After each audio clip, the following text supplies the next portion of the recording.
Glória a Deus. Uma igreja sem criança é uma igreja muito triste, né?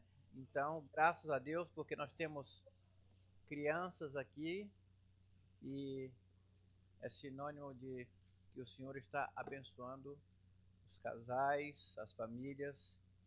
E hoje eu quero compartilhar com os irmãos a nossa alegria de finalmente estarmos tendo um culto em um templo que o Senhor nos deu, né? Pastor Marcelo é um homem movido pelo Espírito Santo de Deus, sensível à voz de Deus. Ele sempre teve uma preocupação que nós tivéssemos o nosso local. E para a glória do Senhor, né? Pastor Marcelo, quando tiver acesso a esse culto, receba aqui o nosso carinho, a nossa gratidão por essa oportunidade de termos um culto em língua portuguesa aqui no Centro Cristiano de Cape Coral, com um espaço exclusivo para nós. Então, toda a glória seja dada ao Senhor Jesus Cristo. Amém?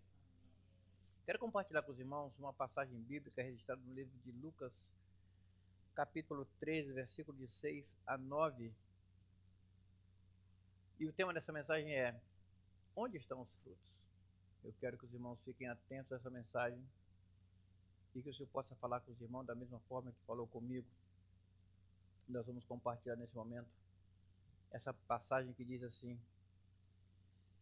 Lucas 13, 6 a 9.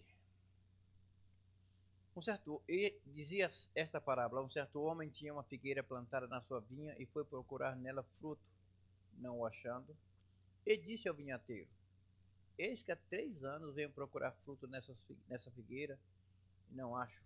Corta, porque ela ocupa ainda a terra inutilmente. E, respondendo ele, disse: Senhor, deixa esse ano, até que eu a escave e a esterque. E se der fruto, ficará. Se não, depois a mandarás cortar. Senhor, te damos graças pela presença do teu Espírito Santo, pelos teus servos, pela tua igreja. Fala conosco essa noite e recebe toda a glória, todo louvor e toda adoração em nome de Jesus Cristo. Amém e amém. Capítulo 13 de Lucas. A tônica desse capítulo é uma palavra que é muito comum entre nós, chama-se arrependimento. Jesus queria dar um choque de realidade nos religiosos que estavam ali sempre combatendo ao Senhor. Se vocês depois, com o devido olhar atento, quando tiverem tempo, que forem ler essa passagem, vejam que logo nos primeiros versículos do capítulo 13, existe uma multidão de pessoas, sempre buscando falhas, sempre buscando uma forma de alcançar ao Senhor Jesus Cristo nas suas doutrinas, na sua forma de trazer a palavra. E Jesus, obviamente, se aproveita dessa circunstância e se dirige aos presentes dizendo que naquele tempo, ou seja, nesse tempo, possivelmente isso se passou na Páscoa anterior. E havia acontecido algo no templo. Sabe que na Páscoa o judeu ia até Jerusalém para celebrar a Páscoa, para oferecer sacrifícios. E a cidade estava superlotada, como sempre. Pilatos era o governador de Jerusalém na época. E havia algumas confusões na porta do templo. Ok? Lembra-se que estavam ali os cambistas vendendo animais para serem sacrificados, outros trazendo. Isso trazia um transtorno. Havia muitas brigas, muitas disputas ali, e eram feias. Então Pilatos pegou uma guarda romana e mandou que se deslocasse para a entrada do templo para tentar organizar o sacrifício, que era ofício do sacerdote. E esses soldados, obviamente, entraram ali.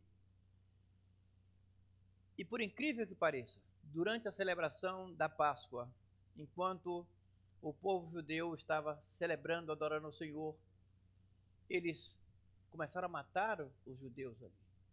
Era uma turba querendo entrar e eles tentando organizar, desembainharam suas espadas e mataram muitos judeus naquela época. E é incrível que parece que alguns foram mortos enquanto estavam oferecendo sacrifício a Deus no templo, que ficava muito próximo. E em consequência, o versículo diz que o sangue deles havia se misturado com o sangue dos sacrifícios. O problema é que os religiosos imaginavam que esse tipo de acontecimento alcançou aqueles homens porque eles estavam em pecado. Depois ele fala também da torre de Siloé, que sucumbiu e matou 18 galileus. E eles não entendiam o que Jesus estava falando. Porque qual era o pensamento dos religiosos da época? Eles acreditavam que pessoas que eram alcançadas por tragédias pessoais, naturais, qualquer que fosse a espécie, é porque eram pessoas extremamente pecadoras. Havia uma noção equivocada acerca da morte violenta. E todos diziam que a morte violenta estava diretamente relacionada com o pecado. E Jesus Cristo sempre refutou esse tipo de posicionamento. E ele disse que a desgraça dos outros não pode ser motivo de julgamento cruel.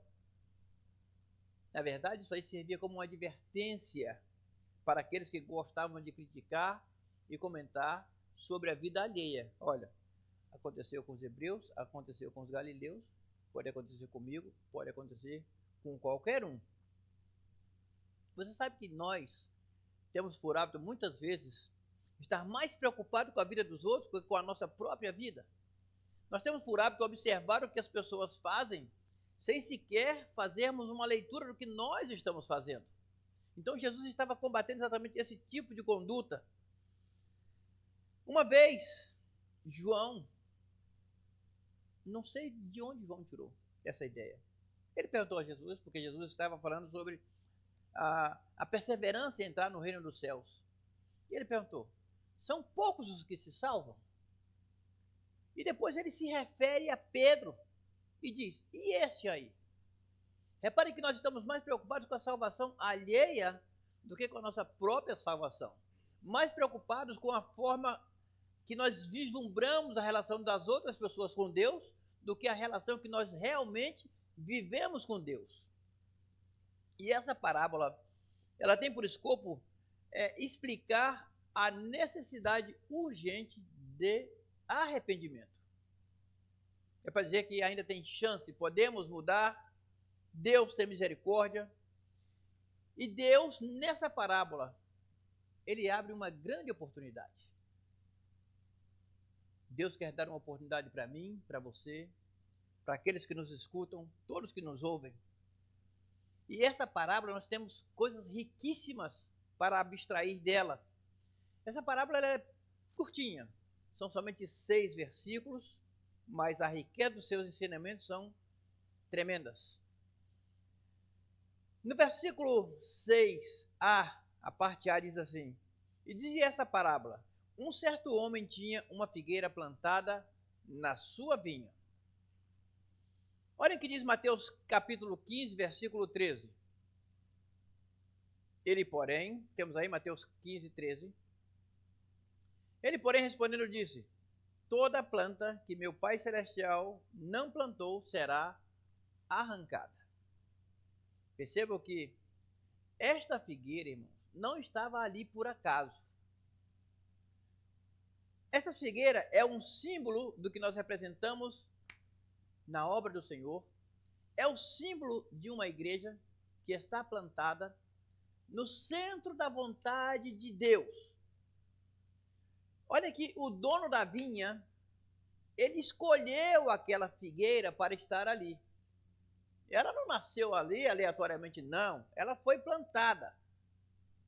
E antes dele adquirir essa planta, não sei qual foi a forma, ele sabia que ela era frutífera.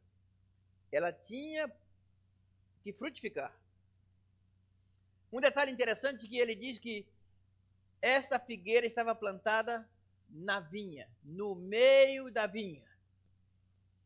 Vocês já imaginaram que nós, como igreja do Senhor, a Bíblia diz que nós somos templo, habitação do Espírito Santo. Nós estamos plantados no melhor lugar do mundo. O Senhor nos escolheu. O Senhor nos buscou. O Senhor nos comprou, nos resgatou com o seu sangue e agora nos colocou no meio da vinha. Essa vinha pode simbolizar o mundo e as suas vis concupiscências, mas lá está a igreja no meio. Lá estou eu, lá está você, lá estamos nós. E Deus teve tanta preocupação em colocá-la no meio, por quê? Porque queria que ela se destacasse. Talvez você não perceba. Estar aqui essa noite é estar em lugar de honra. Estar aqui essa noite é para dizer, Senhor, muito obrigado, porque o Senhor me escolheu, o Senhor tirou-me do lamaçal do pecado e me colocou aqui no melhor lugar do mundo, na sua casa, na sua presença, para glorificar e bendizer o seu nome. Amém. Assim fez o Senhor. Muitas pessoas passam desapercebidas da honra que temos de ser chamados figueiras. Estarmos na vinha do Senhor. Você sabe que nós somos filhos, herdeiros, somos luz do mundo, somos sal da terra. Nós somos a menina dos olhos de Deus. Você é especial. Deus tem um carinho especial por você e te plantou no melhor lugar, na sua vinha. Você chama a atenção. Não estou falando aqui de uma mensagem triunfalista, em que eu sou o melhor, eu nasci para vencer, Não, eu estou dizendo que Deus, no seu devido cuidado, te escolheu, te chamou para você dar frutos. Vejam que coisa interessante. Ela foi cuidadosamente plantada.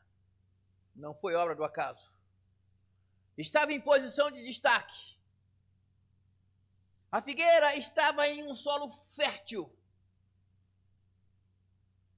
Você sabe que nós estamos em um solo fértil e que nós, como servo do Senhor, como figueira, temos a obrigação de dar frutos.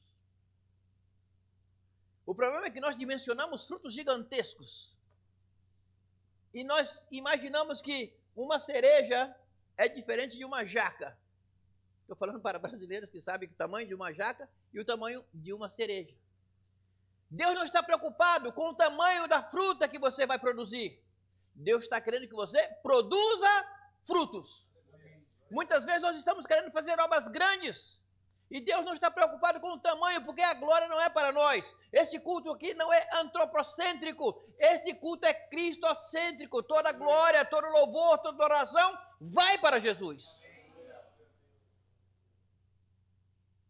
A figueira estava em solo fértil.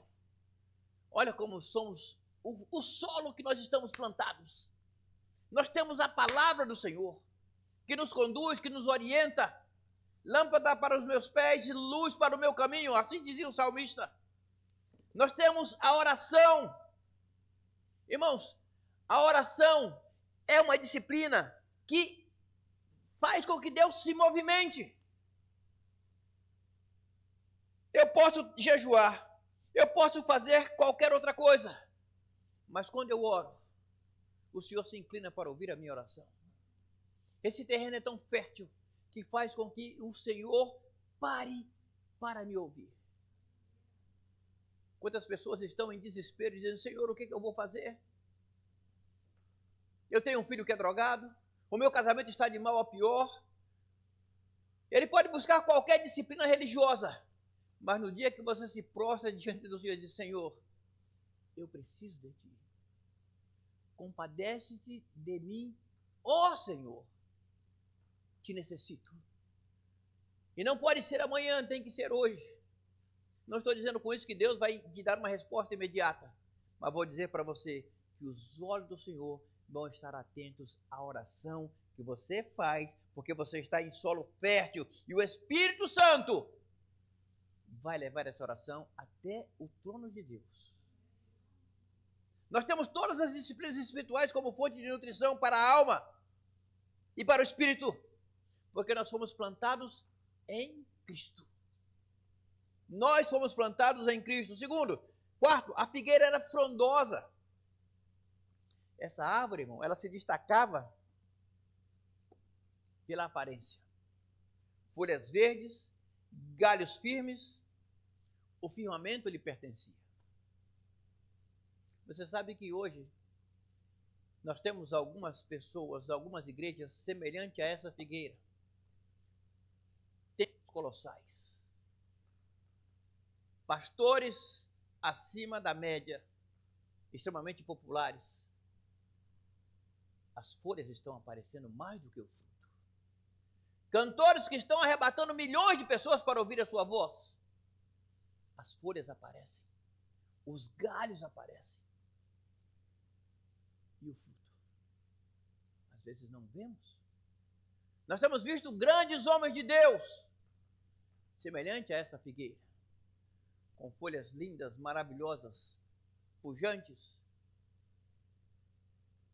De onde está o fruto?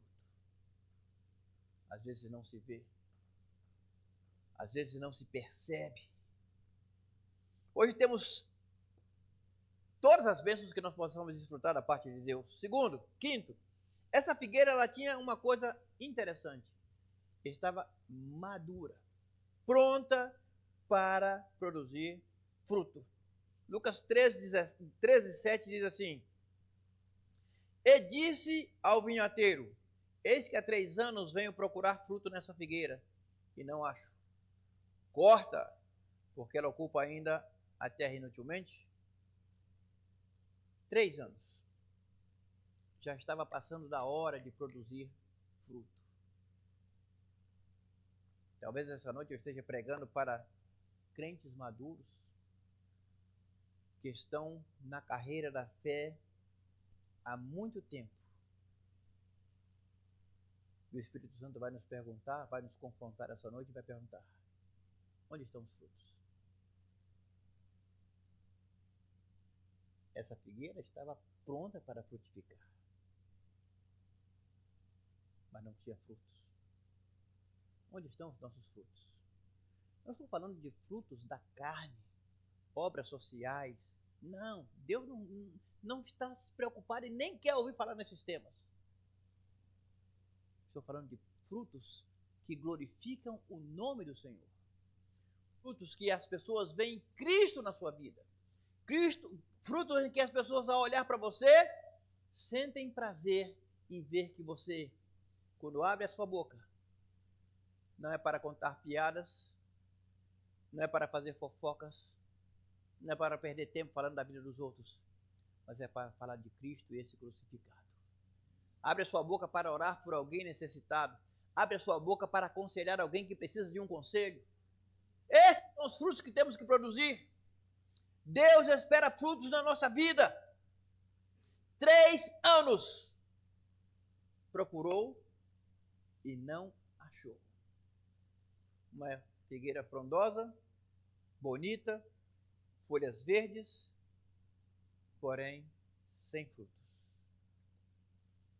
Deixa eu dizer uma coisa para os irmãos essa noite. Deus não se satisfaz com aparência,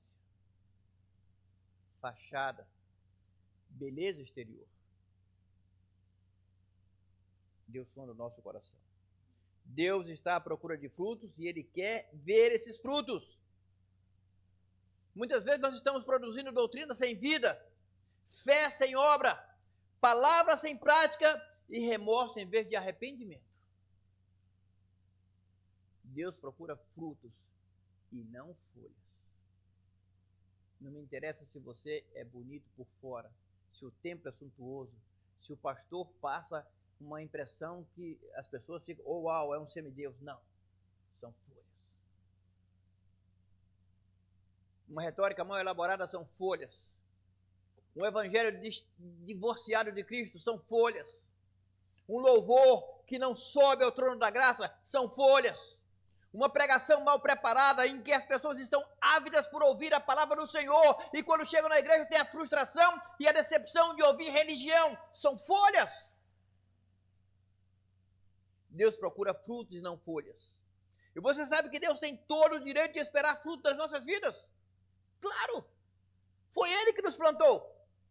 Foi Ele quem cuidou de nós. Foi Ele quem regou, podou, esperou. Foi Ele.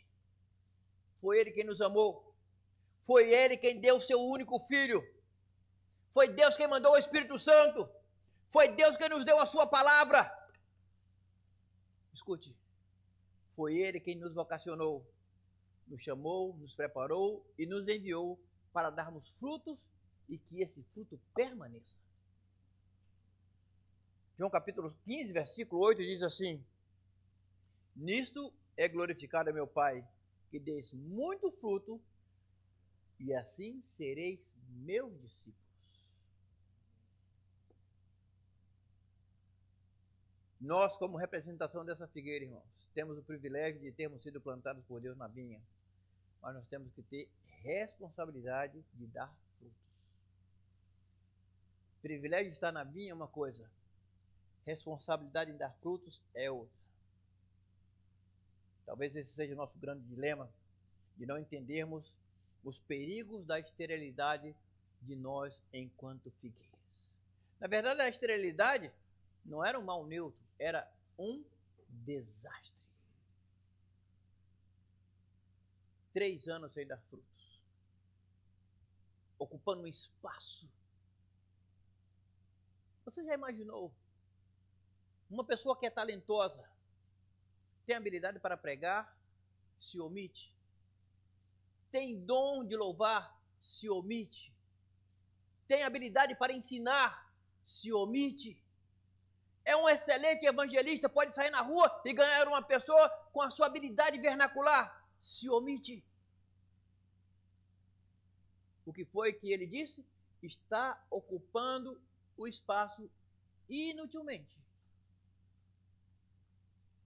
Porque Deus conta conosco. Ninguém aqui é obrigado a fazer nada. Nós fazemos porque amamos ao Senhor. Nós reconhecemos o seu sacrifício por nós. Nós reconhecemos que sem o Senhor nós estaríamos definitivamente perdidos. E Ele só quer uma coisa: frutos. Quando eu falo de frutos, eu falo de reverência na casa do Senhor. São frutos de reverência. Horário é reverência. Cuidado com a casa do Senhor é reverência. Cuidado com as coisas que Deus nos coloca à disposição. Tudo isso o Senhor quer que nós produzamos. E essa figueira estava ali tirando força e substância da terra, do calor, da sombra, da água, da seiva. Tudo ela estava ceifando, sugando. E em troca, não produzia nada. Absolutamente nada. Você sabe que quando nós somos estéreis, nós prejudicamos a obra do Senhor? É sério. Ou nós somos bênção ou somos maldição. Ou ajuntamos ou espalhamos. Ou somos por Cristo ou somos contra Cristo. A falta de frutos é quase, ou poderia dizer, uma negação da fé que professamos. Quando eu não dou frutos, eu ocupo um lugar inutilmente. Quando a figueira não dá fruto, ela mente. Porque se tem folha, tem que ter fruto. Quando a figueira não dá fruto, ela frustra o dono que fez um grande investimento nela. Deus deu o maior investimento que nós poderíamos receber, o seu único filho, para que nós possamos dar fruto. Escute bem uma coisa. Quando a figueira não dá fruto, pessoas perto de nós passam fome. Fome de Deus, fome da palavra, fome espiritual, porque nós temos a fonte da vida, só que o fruto não aparece. Talvez você nunca tenha falado de Jesus para os seus vizinhos, talvez nós nunca tenhamos falado de Cristo para os nossos empregados ou para o nosso chefe, e eles estão morrendo de fome, porque essa figueira não consegue dar frutos. Quando a figueira não dá fruto, ela frustra o seu propósito de glorificar a Deus. O propósito de Deus nas nossas vidas é que o seu nome seja glorificado. Talvez essa noite eu esteja fazendo uma autocrítica com relação ao privilégio de estarmos plantados na vinha. Como falei, a figueira tinha folhas. Se tinha folhas, tinha que dar frutos.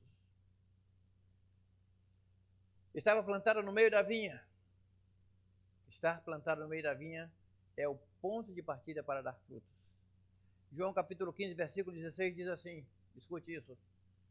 Não me escolhestes vós a mim, mas eu vos escolhi a vós e vos nomeei, para que vades e deis fruto e o vosso fruto permaneça, a fim de que tudo quanto pedis ao meu Pai, ele vô-lo conceda.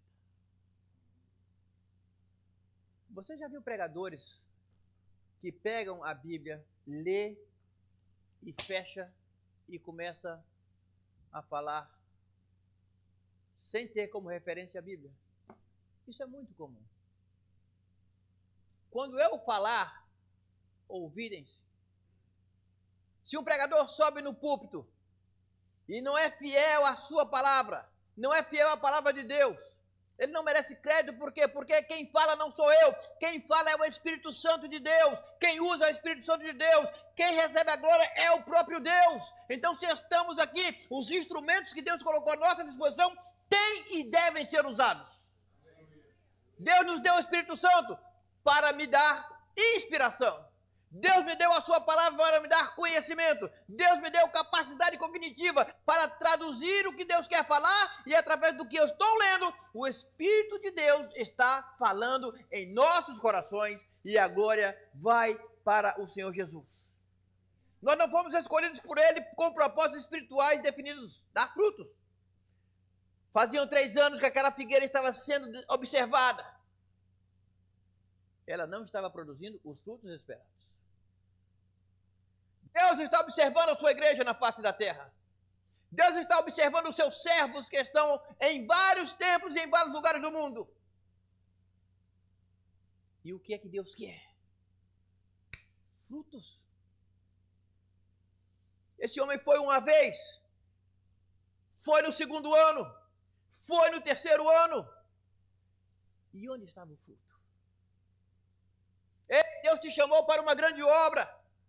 Deus te deu habilidade e talento para ser usado na casa do Senhor, na obra de Deus, na igreja. Onde estão os frutos? Passaram-se 3 anos. Não teve fruto, irmão Ramon. Até que veio a intervenção radical do dono da vinha, insatisfeito com a esterilidade da figueira. Sabe o que ele diz? Corta.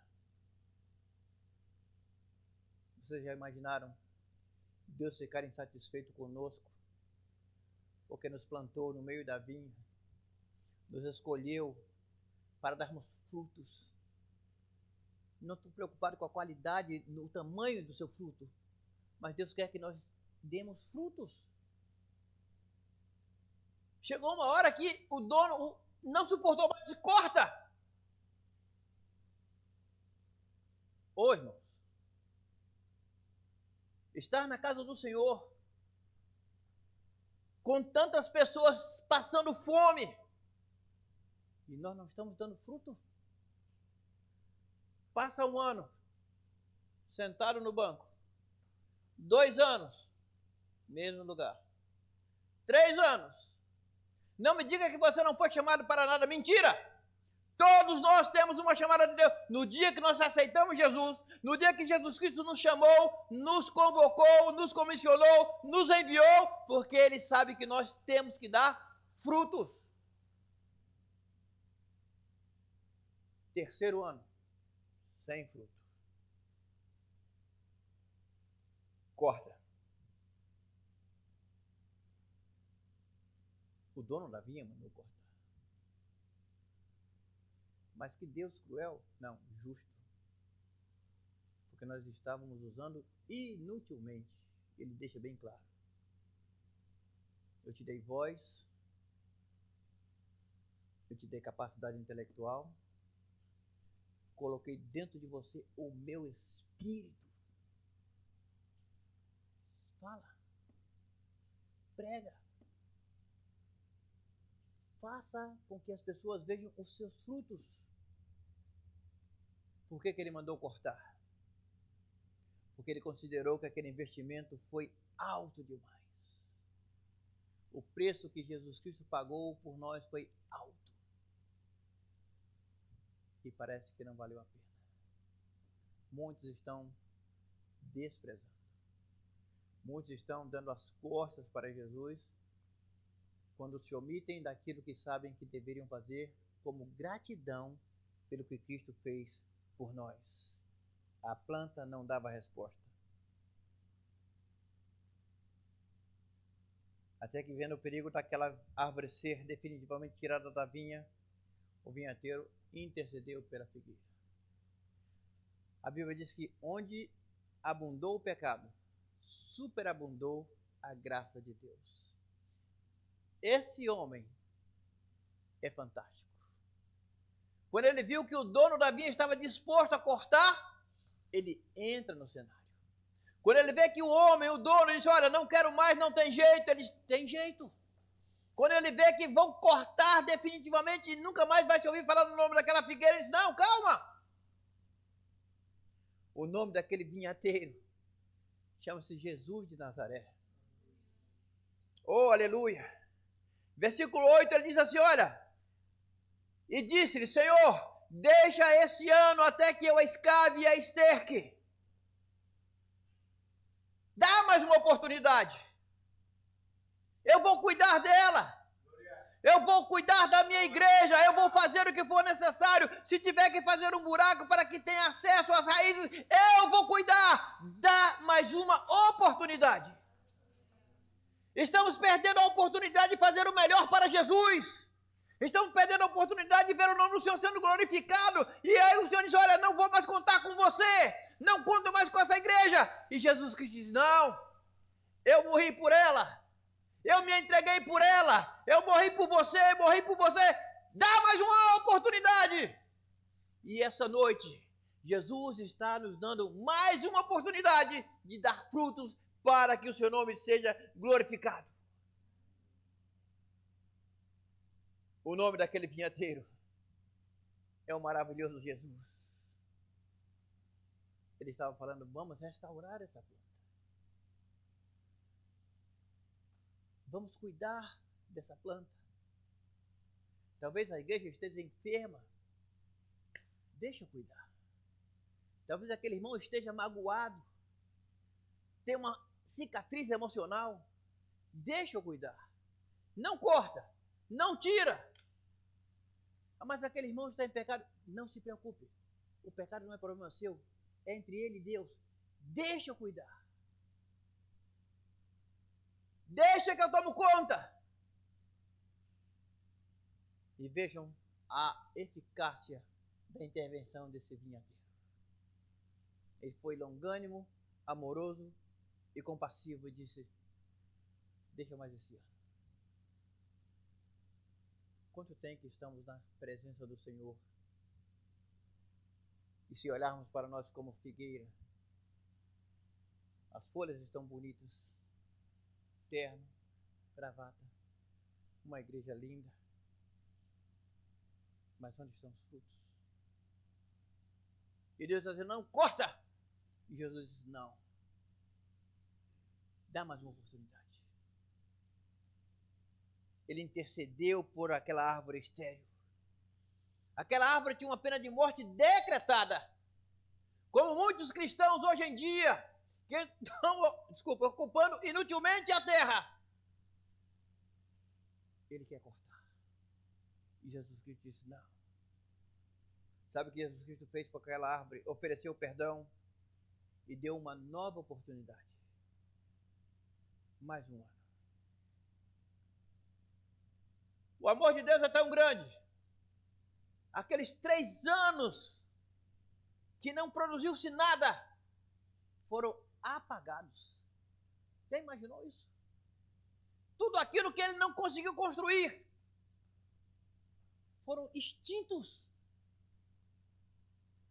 Esse é o princípio da justificação pela fé. Mas ele não produziu nenhum fruto. Está justificado. Ele pecou. Está justificado. Ele não pregou a sua palavra, ele foi. Está justificado. Eu vou dar mais uma oportunidade para ele. Eu vou fazer com que ele frutifique. Os 3 anos infrutíferos foram apagados. Aquela velha árvore ia ter uma oportunidade de recomeçar. Você sabe que Jesus ama os recomeços? Ama. Jesus é apaixonado com os recomeços, porque o recomeço, ele sempre é imediatamente após um arrependimento. filho pródigo. Errou feio o alvo. O seu pai deu uma nova oportunidade. Pedro negou Jesus por 3 vezes. Jesus lhe deu uma nova oportunidade. A mulher foi apanhada em pleno ato de adultério e seria morta por apedrejamento. Ganhou uma nova oportunidade. Você vai desperdiçar essa oportunidade de sair daqui sem dar um fruto sequer. Você vai sair desse culto hoje confrontado como estou sendo eu. Confrontado como você está sendo por esta palavra. Sem pensar, não creio.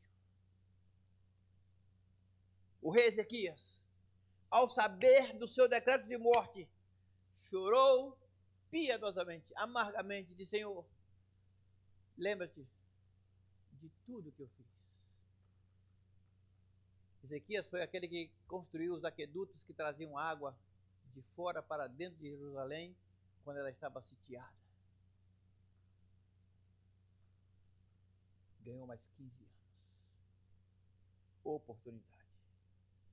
Deus não oferece apenas o perdão. Ele restaura e investe em você. O que foi que ele disse?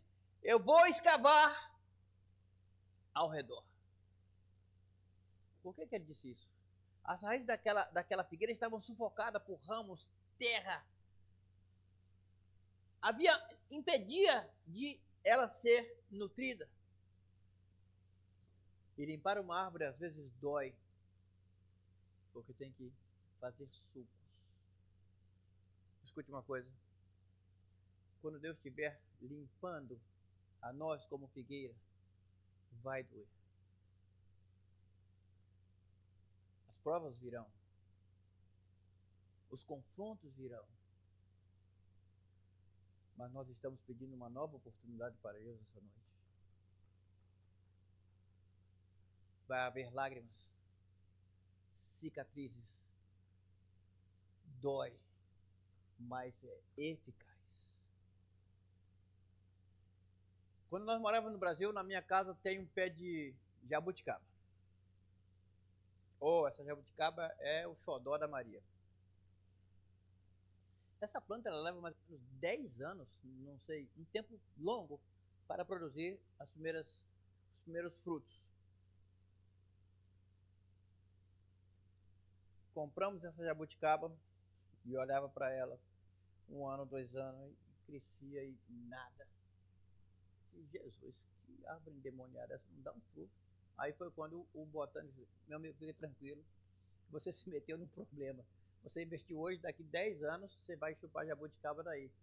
Só que a árvore já era, sabe, fez uma plástica, tinha 30 anos, mas parecia que tinha 15. Era assim. Não, ela vai dar frutos. Mas você precisa fazer algumas coisas. Abra um sulco e remova toda essa terra seca, dura, batida, que não permite que a água adentre até a raiz. Faça sulcos longos, profundos, porque o tempo vai endurecendo e a terra não permite que a água entre.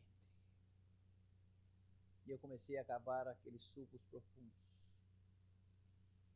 Quantos corações estão endurecidos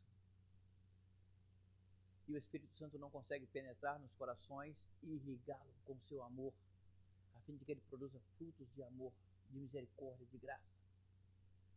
E eu abri aquele buracão e vi as raízes. E disse: oh, uau! Ele disse: calma, agora vai para as folhas. Um monte de folha. Eu falei: Maria jamais vai deixar cortar essa árvore aí. Disse: não, você não vai cortar. Você vai podar. Irmãos, a árvore ficou careca. Tinha só, sabe esses cortes de cabelo que a gente faz, que fica só essa? Foi assim que ficou a jabuticabeira da Maria. Quando a Maria falou assim: meu Deus, o que aconteceu? Foi o jardineiro. Tirou todas as folhas. Olhem que lição dessa jabuticabeira. Quando nós tiramos as folhas da religião, da carnalidade, quando nós tiramos a folha do disfarce social e moral, se descortina quem realmente nós somos. Aquela árvore feia, infrutífera, que precisava ser tratada. Ficou irreconhecível, sem folhas e com as raízes quase expostas. Quando Jesus Cristo nos dá uma oportunidade para produzir frutos, Ele vai abrir sulcos nas nossas vidas e vai nos podar. Tem que sair o mundo, tem que sair a carnalidade, tem que sair os desejos lascivos, tem que sair a pornografia, o adultério, toda sorte de maledicência tem que ser retirada, removida. O nosso linguajar tem que ser modificado. Não pode sair da mesma fonte de água doce e água salgada. E foi necessário passar por esse processo, tirar, cortar, podar. Dói, mas desinstala muita coisa. Talvez você nem consiga dormir. Talvez alguém que está me escutando essa noite diz: uau, por isso não me vem o sono, não me vem a paz, porque estou somente como essa figueira, com suas folhas lindas, mas os meus frutos não aparecem. Depois o que ele fez? Adubou a planta. E foi exatamente o que esse homem fez. Disse: olha, existe uma vitamina, você vai lá, compra e bota aí. E meta água, senão vai secar a planta. Colocamos essas vitaminas e colocamos água. É pela raiz que a planta recebe água. É pela raiz que a palavra chega ao nosso coração. É pela raiz que a nossa oração chega ao trono de Deus. É pela raiz que damos testemunho. A raiz é o símbolo do nosso coração. É por ali que entram todos os nutrientes espirituais para que nós possamos dar fruto. A água é o símbolo do Espírito Santo. Ela vai levar todos os ingredientes necessários a fim de que nós possamos produzir frutos pela raiz. É pela raiz que nós somos quebrantados. É pela raiz que nós somos confrontados. É pela raiz que nós somos transformados. É pela raiz que nós aprendemos a amar e amar e amar ao Senhor. Quando a palavra penetra nos nossos corações. E só a água, que é o símbolo do Espírito Santo, é quem pode levar esses nutrientes espirituais para que nós possamos dar frutos. Sabe que essa noite Deus está nos dando uma oportunidade de ser uma igreja viva, de sermos santos, separados e alegres. Deus está dando oportunidade para muitos casamentos que estão destruídos, casais que passando por lutas, tribulações. Quando a gente olha para o casal, é uma árvore frondosa, sem frutos. Talvez essa noite Deus esteja falando com pais e filhos que são árvores sem frutos. Não perca a oportunidade essa noite. Volte ao primeiro amor. E quero te dizer uma coisa: a porta do arrependimento está sempre aberta. Ela não se fechou. O bom disso aí é que a gente pode vir como está, sem frutos, destruído. Negócios mal feitos, promessas não cumpridas, propósitos religiosos para ocultar e disfarçar a nossa falta de relação com Deus. A única forma de Deus anular uma sentença em nossas vidas é se houver arrependimento. Deus estava determinado a cortar aquela árvore. Ele ia cortar. E o vinhateiro disse: não, tem jeito. Nós estamos na palma da mão do Senhor. Ele tem o controle das nossas vidas. Sabe quantas vezes nós pecamos contra o Senhor e o Senhor Jesus intercedeu por nós? Várias vezes. Sabe quantas vezes eu pequei contra Deus? Fiz o que não era agradável aos olhos do Senhor. Várias vezes. Um fruto que era para ser um fruto de bênção se transformou em fruto de tragédia, de desgraça. E Jesus disse: não corta o pastor Carlos Alberto. Eu morri por ele. Não corta o Maurício. Não corta o irmão Ramon, o irmão Sandro, irmã Fátima. Não corte. Eu preciso dele. Vou dar mais uma oportunidade. Hoje nós temos essa grande oportunidade, não perca! Versículo 9, ele diz assim: se der fruto ficará, se não, depois a mandarás cortar. A paciência de Deus tem limite. Não perca essa oportunidade. Aconteceu assim no dilúvio. Noé passou mais de 100 anos dizendo: vai haver um dilúvio. Vai haver um dilúvio. Deem frutos de arrependimento. E aquela sociedade ia de mal a pior. Até que veio o dilúvio. Foi cortada. Foi assim em Sodoma e Gomorra. E começou a intercessão. Se houverem 45, por amor dos 45, eu não destruo. E se faltarem 10, por amor dos 35, eu não destruo. E se faltarem 30, 20, 10. Vejam como está o mundo hoje. As oportunidades estão todas favoráveis a nós. Basta apenas dar frutos. Vocês sabem que essa parábola, ela não tem conclusão. Se você ler aqui, você vai ver que ela se acaba repentinamente. Fica um gap. Como é que se fecha essa parábola? Ela se fecha com uma palavra: arrependimento e reconhecimento de que estamos num lugar privilegiado. A igreja do Senhor está no melhor lugar do mundo, no centro da vida. Mas a igreja tem uma responsabilidade: dar frutos. Essa árvore não se sabe se ela foi cortada ou não. A parábola não se conclui dizendo qual foi o desfecho dessa parábola. E vou dizer por que o Espírito Santo fez isso. Porque a decisão é nossa. Eu posso ser cortado, como posso frutificar. Eu posso ser tirado definitivamente, como posso ser escavado novamente, alimentado com uma vitamina e dar frutos.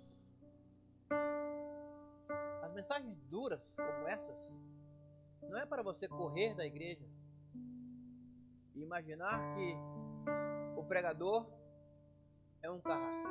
Não. Esse tipo de mensagem é o mais profundo amor de Deus para com as nossas vidas. Dizendo: olha, eu te escolhi. Eu tenho um ministério para você. Eu tenho uma chamada forte na sua vida. Hoje nós somos 15, 20. Se nós começarmos a produzir frutos de evangelização, amanhã seremos 30, 40.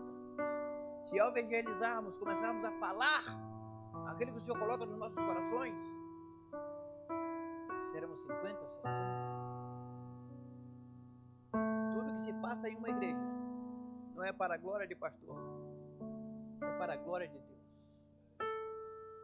Eu quero que os irmãos saiam daqui essa noite confrontados, mas gozosos em Cristo, porque Deus está falando conosco. Não pensem vocês que quando eu prego, é para lá que eu prego. Ela me estraçalha. porque eu conheço o Deus que eu sirvo e as habilidades que Ele me deu. Poderia fazer melhor. Poderia me dedicar mais. Poderia tirar mensagens maravilhosas desse livro. Poderia falar em qualquer esquina. Deus é tão bom. Cheguei nesse país falando português. E vou chegar no céu falando português, inglês, espanhol e a língua dos anjos. Podemos fazer mais. O grande desafio é frutificar. Eu quero que você saia daqui essa noite. Podem vir as cantoras. Sabendo que isso, vamos colocar de pé. Sabendo que Jesus deu mais uma oportunidade. Sim, irmão Maurício. Trouxe o irmão Maurício aqui para alegrar as nossas noites com esse louvor, a sua esposa, irmã Isabela, que tem dado frutos. Glória a Jesus. Eu tenho visto essa figueira produzir frutos. Mas foi um processo. Tenho visto essa figueira produzir frutos. Essas figueiras produzirem frutos. Mas é um processo. 3 anos se passaram e ela disse: é inútil. Mas ele disse: dá mais um ano. O ano está se acabando. Comece hoje, comece agora. Comece já. E vamos começar 2024 frutificando. Novembro, outubro, novembro, dezembro é só o Senhor podando, tirando, para que a partir de janeiro, ao florescer de uma nova aurora, nós possamos produzir esses frutos que minguaram, porque nós negligenciamos. Mas Jesus disse: dá mais uma oportunidade. Vamos adorar o Senhor com mais um louvor. E eu quero que você louve o Senhor juntamente comigo. Sinta a presença de Deus, do Espírito Santo de Deus. Os hinos que louvamos são sempre bem recepcionados no céu, porque vem do nosso coração. Eu quero que a igreja essa noite seja abençoada. Louvando ao Senhor com esse hino. Eu quero abençoar a igreja e depois quero convidar aqui o irmão Samuelito, que vai orar. Ele estava preocupado, disse: eu vou orar em que língua? Espanhol, claro. Sim? E é a forma que nós temos de agradecer aos nossos irmãos hispanos, que muito contribuem com esse trabalho, em nome de Jesus. Adore ao Senhor essa noite. Samuelito, vem aí. Estás aqui.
bendiciones, ¿todo bien? Estaba escuchando la prédica y en lo que el pastor predicaba hablaba sobre los frutos, y en mi corazón yo sentía como que debemos de pedirle a Dios que ponga más de sus frutos en nuestros corazones. Y vamos a orar para despedir este servicio. Padre Santo que estás en los cielos, gracias por tu amor, por tu misericordia, por tu palabra, Señor. Padre Santo, te pido de que al menos un corazón aquí haya sido tocado y que tú le hayas hablado, Señor. Padre, acompáñanos con bien a nuestros hogares, a mí y a nuestros hermanos. Gracias por este nuevo santuario, Señor. Gracias por los cantantes y por cada uno que ha servido aquí para ti, Señor. Te lo pido, Padre Santo, en el poderoso nombre de Cristo Jesús. Amén y amén. Dios te los bendiga, hermano. De milagres, Deus de promessas, caminho no deserto.